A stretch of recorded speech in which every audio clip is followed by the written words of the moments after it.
eating dinner at 12:43. Oh my god. 12:43 in the morning. And I don't feel particularly tired, which is nice because we started our day later than we have been, which is still early. And I thought about us doing a video together. So, and Kim had started with a question. Mm-hmm. And then I was like, oh, we're already recording. We should record. Yeah, so I just wanted to know what it's been like for you to share these reflections in such a public way out into the universe. Yeah. It's really weird because I'm trying to share honestly, like very, very honestly, and at the same time I'm really also trying to, so I'm trying to figure out like how do I angle my face on this level of stuff all the time. And trying to be very transparent and open without locking myself or other people into stuff, because there's all this potential stuff at every moment.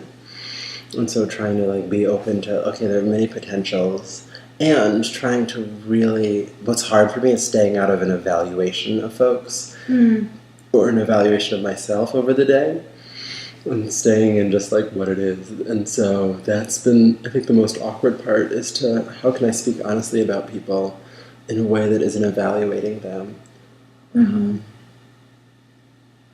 And staying open both to their possibility while trying to acknowledge their capacity at this moment as I understand it. So I think about, like we were talking about some of the Hands Up United folks. And I don't know how loud I need to be. Whoa. So we're talking about some of the Hands Up United folks, which is what we've really renamed the young folks, because it doesn't actually feel like they're youth because they're under the age of 35, which is really a massive range. Mm-hmm. And they feel like they're the heart of why Hands Up United, which is a coalition, was created. And that they're doing the work. They're out there talking with folks. They organize this barbecue. They want to talk about actions and strategy. And they feel like Hands Up United without the ridiculous level of process attached with the coalition meeting. I mean, they had a 3.5-hour meeting today, and we didn't have to be there. And some of the folks who we consider hands up didn't have to be there. Some were there, but they're doing the work instead of just being stuck in meetings. Making calls, like organizing people. So yeah, I try and be as honest and open as I can be without getting too stuck. Mm-hmm. That's my hope. And you've been keeping your own sort of series of reflections, and I'm wondering, for yours, like what... I know we've talked about technology and wanting sort of another person there might be helpful to talk things out, and I'm wondering, what have you found helpful about reflecting? I think it's, for me, I really feed off of the energy of other people. I'm very, very attuned to that, and it's hard for me to go into very much depth when I'm just talking on my own into my phone. And so I'm really appreciating the kind of focus and the depth building ability of being able to have a conversation with you, and the kind of the dynamic of just going back and forth. And I think it's actually a really great description of how we're working together generally, of feeding off of each other. Yeah, and I think helping each other build a little bit more focus. At least I feel that way. Oh my gosh, yes. Yeah. There's so many options. Yeah. And so much, Sorry, you were talking. Yeah, so I mean, for me, what has been most helpful is thinking specifically and getting some support to think, what are the answers that I want? What are the questions that I want to answer tonight? Mm-hmm. And not just rambling about the day into a voice recorder. But it's difficult. It's difficult for me, for sure. Because I think I can get very lost in process and so it helps to have another energy to help focus. Makes sense. Yeah. It's a lot of space to fill on your own. Wow. It's so, yeah. That makes a lot of sense, yeah. Wow, it's really comfortable. I'm realizing that I've been recording in bed or near bed, and that is not actually helpful for me. And to actually record at a place, I mean, we're eating our ridiculously late dinner. We were in Walmart. Wandering the aisles. At, 10:30 o'clock with some of the Hands Up folks. So we did a training together. So I guess, yeah. So what's sticking out from the day? Or from you at the end of the day? Like, what's with you now? I mean, I think a general reflection for me for the last couple of days is being really pleasantly surprised by the moments of levity and being able to go to an OBS reggae night and just dancing it out and watching this amazing thunderstorm roll in yesterday off of the bank of the Mississippi and connecting with one of the Hands Up folks about Whataburger, this weird Texas chain of fast food burger place. And it's just, in the midst of all of this chaos and trauma and people picking up the pieces and trying to figure out what's next and holding a lot. I definitely feel the heaviness of that. And I also am so appreciating the moments of lightness and delight and that trying to hold on to that and trying to hold on to a place of valuing joy and delight in the middle of so much pain and trauma. Yeah. Yeah. Yeah. That going between those can be helpful, like supporting folks to go between those. Like today and yesterday, but really today were the first days I felt like we were actively facilitating. I mean, we facilitated a training, and today was one of the first days where I was able to identify, here's a specific way your trauma is acting out for someone. And see that person rewatching videos of police gassing people and shooting people, like from the perspective of someone being shot. And just I've seen him now multiple times, watch those videos and wanting to find a way to help him disrupt this pattern of going back to that and getting very quiet and watching these videos and then making phone calls afterwards. But doing that before he seems to move into the work feels really.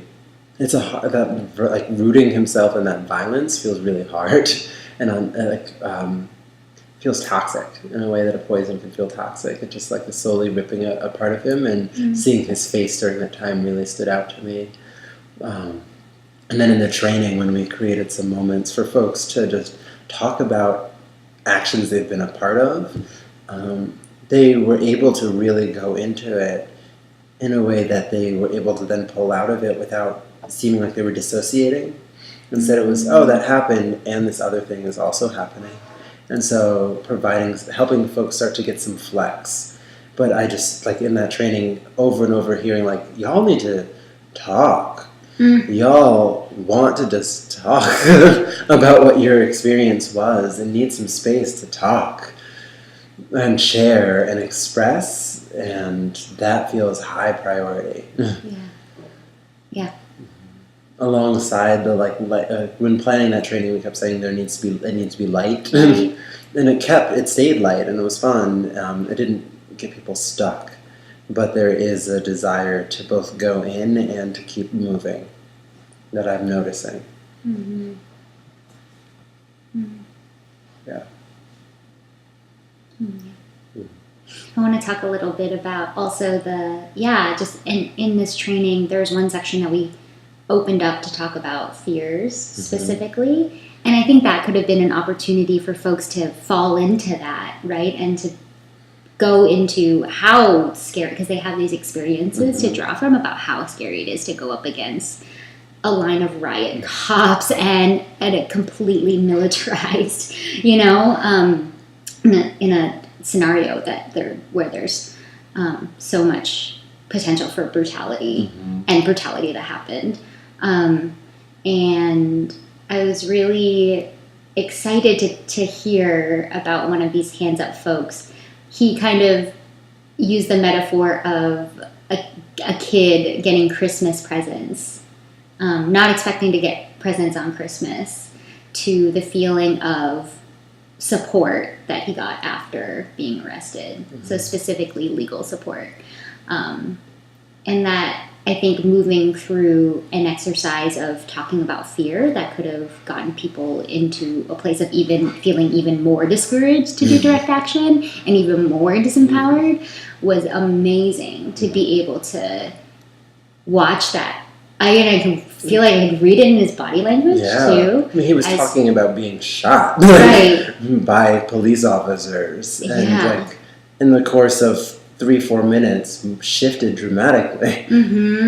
Yeah, it was just.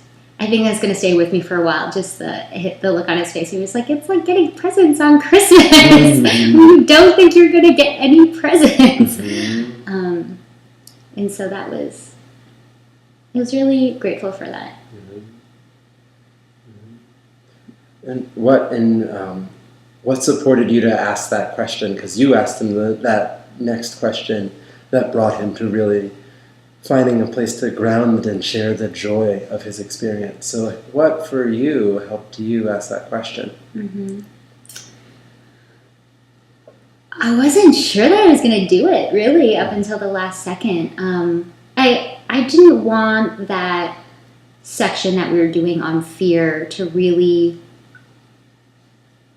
I didn't want to move on until we'd gotten to a point of someone actually sharing what it takes within them, like what they do to move through a process of fear, what they draw on, what source of strength or spirit or whatever gives them the ability to face something as scary as that, something as scary as what all the folks in Ferguson in the first couple of days after Mike was killed went up against. And I really wanted to draw on the experience of one person. Like, what is the bodily experience? What does it feel like for you to move through that experience? And not just to move through that experience, but to see that, to come out on the other side with so much energy and conviction to keep going. Yeah, like seriously to keep going. Beyond that, I mean, I think that is the heart of what makes direct action so powerful. Or he was organizing in Walmart. Yeah. 11 o'clock at night organizing at Walmart. Yeah, exactly. I mean, that was the whole point of the training for me, just to get to that one moment. Yeah. And I don't know, I think there's like a slight instinct, and it's someone that I've been able to build a little bit more of a relationship over the past couple of days with, and that's been feeling really good. And I felt like there was enough trust and safety in that moment to keep asking and keep going a layer deeper. And that feels really good that it worked out.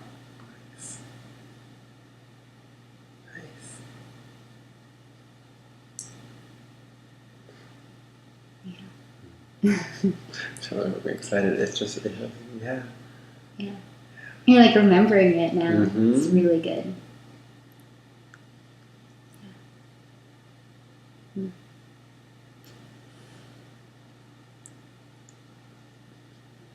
Good job. Thanks.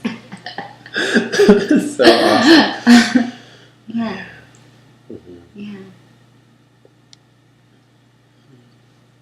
I feel closer to him from that experience.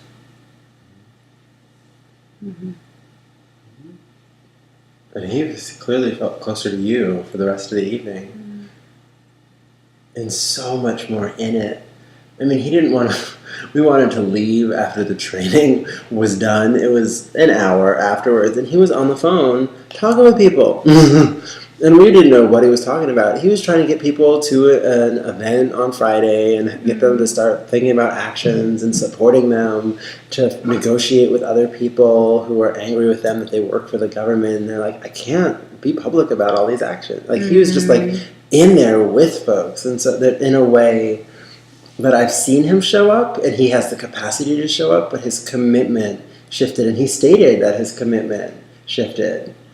After that that experience of getting support in jail, to get out of jail, and even getting it in it, that was such a strong moment to support him to get more clear about.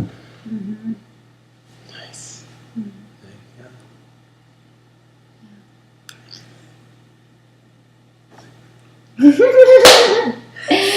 It's awesome. Yeah. That's good. I'm going to keep cheering you for a while, probably. I appreciate it. It's definitely standing out as a high point over the last couple of days. I'm going to ride it for a while. It feels good.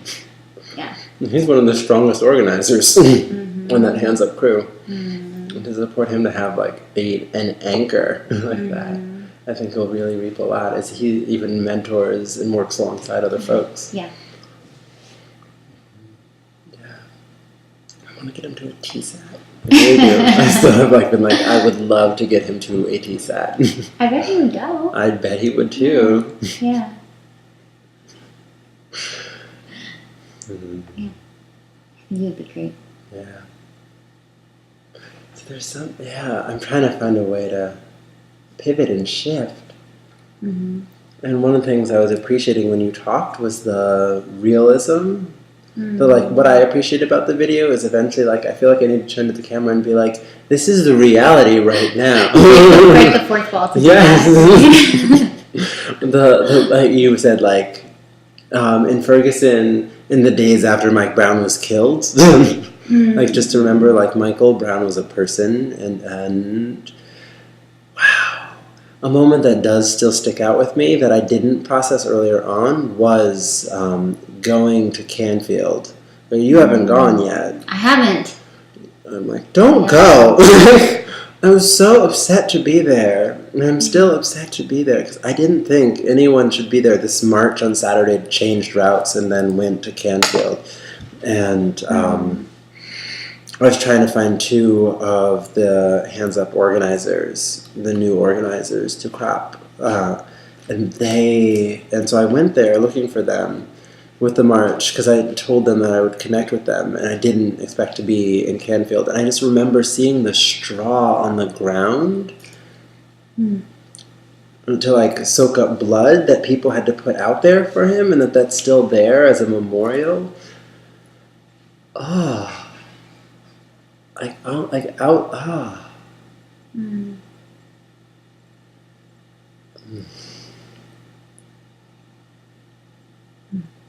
They're outside people's homes, and it's less the homes, it's just that it's still there in the street. That's the thing that really gets to me. I'm like, it's just right there, and you can go right up to it, and it feels very similar to the sense of he's there dead right in front of you. I'm like, they didn't even clean up. It's just laid bare for everyone, for anyone to see. I mean, when Chef said early on that it's sacred ground and that all these folks keep going there it's this thing to see, he's like, it's not this thing to see, it's this sacred zone, and we've told people from the outside not to go there in the past, and they've gone there. Especially in the first couple of weeks when people were just grieving, and they didn't have any space to grieve.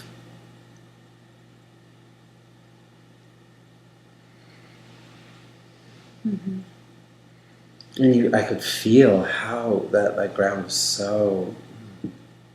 There's something going on that was I was like, we are invading this place right now, and I would like to get out of here as soon as possible, so where are those two people? And so I spent most of my time sitting back in the corner, partially because the media were complete pigs, and that was disgusting, and partially because I was like, I want to be nowhere near this, as far away from it as I can, to still do what I'm here tasked to do, but to be as far removed as possible, because this is not my place to be, and I do not want to be a part of what is happening here in this moment. Selfish. So selfish. And it's not me trying to be judgmental, but it hurt. It hurt how selfish I felt like folks were being. The prayers. They prayed for half an hour. I told you this. People prayed and prayed again and prayed again. And it was 1,000 people there. And then one person would pray and then another person would pray. And I was like, you're not even praying. You're just giving a show. This is your media stunt. This is disgusting. You're doing a media stunt standing 3 feet away from blood underneath straw.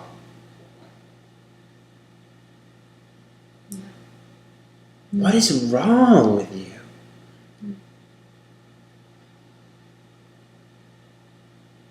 And I would love to scream out in anger. But mostly what I wanted to do was run away in sadness. And just run.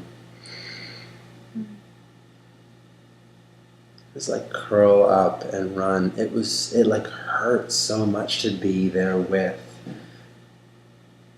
that group and even be associated on the edges. Felt smarmy. I don't think I'll go back there unless someone explicitly invites me to go there for a reason. I have no need to go there. He was shot. I knew he was shot before I got here. I'm not interested in the circus and the zoo. I'm not interested in the zoo. And there's a part of me, I will honestly say, there's a part of me that's like, oh, I missed the fun stuff. I remember I said that early on. And I'm like, that is not, and as soon as it slipped out of my mouth, I was like, that is not the way to look at this. And there's a part of me I hear that says that, and I need to learn, and I want to grow to let that go, and I am learning through this experience to let that go.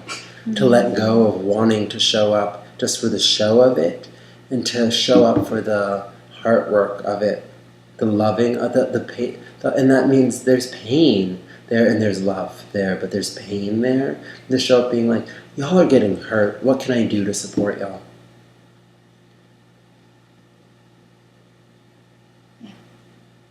Now, we talked a little bit about what it means to come in this moment as opposed to 10 days ago, 2 weeks ago. And I'm wondering if you could talk a little bit more about that, about, the people, lots of different people have come in at different points, right? And done valuable work at different points. And what does it mean to come in now? Because I was thinking about this morning. I was like, Rising Tide or Ruckus or other groups usually show up for things like this when they happen in other movements, but I don't know if they were here for this. The folks, the movement people who have built up direct action skill. In this moment, the Black Panthers emerged again, who had done stuff decades ago. And pulled out their rusty skills and supported folks. And I mean, they supported folks, definitely. They were there. But that piece of me, the piece that was the fun has shifted. It does actually feel like I've let go because it does not feel fun now. It was pretty disgusting early on and painful early on. But the piece of me that wanted to show up is y'all wanted direct action support. Y'all really would have loved some support to be okay, let's think through a target for this and then go. And just support them in that way. Yeah. Because there were folks on the ground doing that by themselves. The couple support here and there. I mean, there were some adults, but I hear so much of it was the folks we call Hands Up United, the Hands Up crew. I call them the Hands Up crew because it feels more true. And then there's the folks who, there's an outer ring. There are layers of it, but they were doing so much of it themselves, is what I hear. They were doing so much of it themselves. And I'm like, y'all could have really... Seeing how much you appreciate support now, oh my gosh, what honest support could have been helpful earlier if someone showed up to listen to you and support you through actions earlier on. It may not have shifted the moment that we're in right now, but it might have created more of an opening for healing work in the earlier days. Because that feels so huge now. Like massive as a thing. I'm like, oh, could we do a community forum? I'm like, I said that. I was like, you want to scrap every other idea we have and do a community forum? Because that's how much energy it feels like it would take to pull off a solid community forum for people to talk about their experiences. Like, that would wipe us the fuck out. It's a lot because it's been building up. Yeah. Right? For folks in Ferguson, for the organizers, everybody's burnt out. Everyone's tired. They're tired. They're wound. They've been working so hard. And they're starting to, like, crack in ways that are letting some organizational structure start to build that seems helpful. And, yeah, they're tired. Yeah. And I think one thing is also that it's interesting to come in this moment because I think before it was all about reacting and triage and emergency mode and making people were okay could be tracked through the legal system. Yeah, like jail support. There's still people there as actually let's be clear. There's still people in jail. Yes, like over 20. There's people still in jail, and I think there's also there's been some time to reflect. I think people have gotten out of the alarm zone just a little bit, even since everything happened, and I think folks are really in a place to build, in a place to think long term and build, which is what feels most exciting for me in this moment. Yes, we need to react. We need to react when our people are brutalized in this way, and we need to be in emergency mode, and then we need to take that energy and figure out how to build. So powerful fucking people. Yeah. And I think that energy is there, which is. We saw that yesterday in that meeting. Yeah. Like they got half a chance to vision, and we did support work for it. We were not facilitating that meeting, but we were support. We were complimented later for our light touch in the meeting, which was, genuinely, we were not trying to derail their meeting. We were trying to just support while being like, this is your community and your meeting and your organization. And they so soared. They were like, oh, and this could connect with this, and this, and this, and this, and this, and this, envisioning in a way that wasn't bound very much. Like, we tried to bind it a little bit. And they were like, no, let's keep going. And we, I think we're able to support them to get a little tighter on where they went. But it was... They're so ready to build. They're so ready to vision and then build. That's the thing. It's not just, okay, we need to build stuff, let's go do this and this and this. Because there's some people who want to do that. But there aren't a lot of actions happening right now. Whoa, there's me again. There aren't a lot of actions happening right now. I've got to be very honest. I don't look at myself very much in the mirror. Oh my gosh, that reminds me of this meeting that we went to where one guy had Black Power Fist. That was his we were passing each other in the hallway. I was like, alright, dude. Where'd you come from? This meeting ended 2 hours ago. You're creepy. You're creepy. And getting in the car with folks afterwards and then being like, where the fuck did the Black Panther folks come from?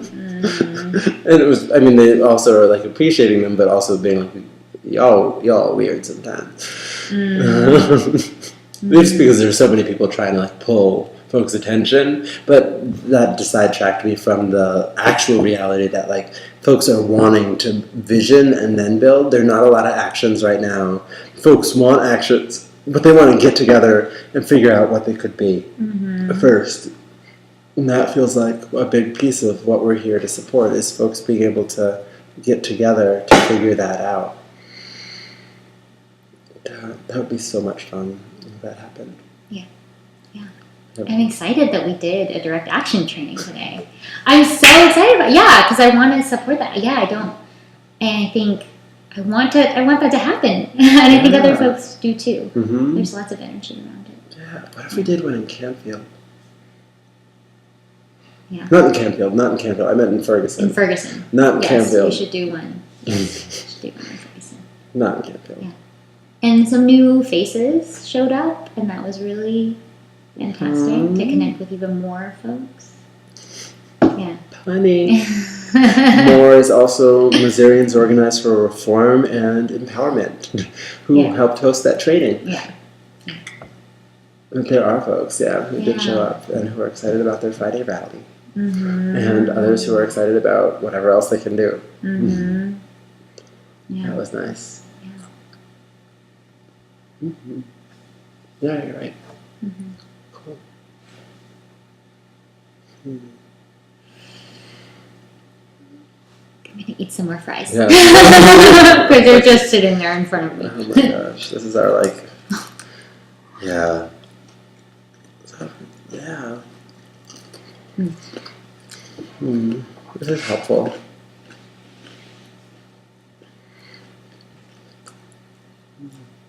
I don't know if there's a closing. I was like, we should move towards closing. We did a rainstorm today. They loved it. They really did. Mm-hmm. People, meetings can be awesome. Meetings can be fucking fantastic if you facilitate them in ways that are engaging. And we got to do a training that although very short, we did some things that folks were able to be like, oh, there's so much possibility. Mm-hmm. That was a great doorway to open. Mm-hmm. And get folks wondering about what's possible. Yeah. Isn't it? And isn't this... That's what this moment is all about. Mm-hmm. Broadening our scope about what's possible. Our scope of what's possible. And start and actually building. I really would love if we don't just broaden our scope, because I'm sick of just empowerment and awareness and more people know about police brutality now, and more people know about the really shitty bench warrant system in Missouri. I have very little care for that, honestly. I understand there are ways in which that is helpful and you think about building movements, but I don't. Mm-hmm. That does not drive me in the morning or at night. I show up because people, I'm like, y'all can fucking do shit. I don't care about you talking to each other. I don't care about you talking to each other for talking's sake. I want you to go out and do shit. Yeah. Because you have the capacity to do shit. Build power. Leverage and use it. power. Leverage it, yeah. Mm-hmm. And it's not about abuse of power. It's about using what you have access to for something that matches. Your morals. Howard said it tonight. I did something that matched up with my morals, and I got arrested for it. Mm-hmm. Go forward fully, saying I'm going to do everything I can because this matters, and I'm going to change shit. It's not going to be the same. I'm not going to be the same, and it's not going to be the same. And to be honest about both of those and stay in it and stay committed. And that feels like the other piece of this moment. Yeah. Talking to a mother, the mother the grandmother who was at the training, SEIU. She's like, I'm dragging my granddaughter to everything I can, whether it's legislative or whether it's a protest. I bring her. That is what I'm doing for the rest of my life. And I was like, and you come too? She's like, I come also. And we were talking about her and her granddaughter doing it together. Yeah. Her granddaughter is 10 years old. She's like, this is what I need. I'm committed to for the rest of my life. Mm-hmm. I'm like, that's what we need. Going forward together. Mm-hmm. Yeah. I think someone I don't remember who, someone put it very beautifully in that let's not let this just be a moment. Let's let it be a movement. Mm-hmm. Right? Mm-hmm. The folks want to do it. Yeah. Yeah.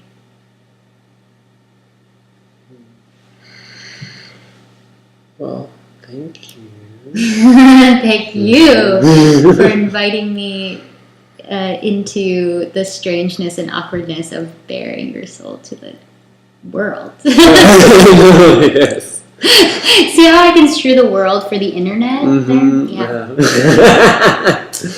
You know, it's a millennial thing. Yeah. Yeah. Alright. I'm gonna end this.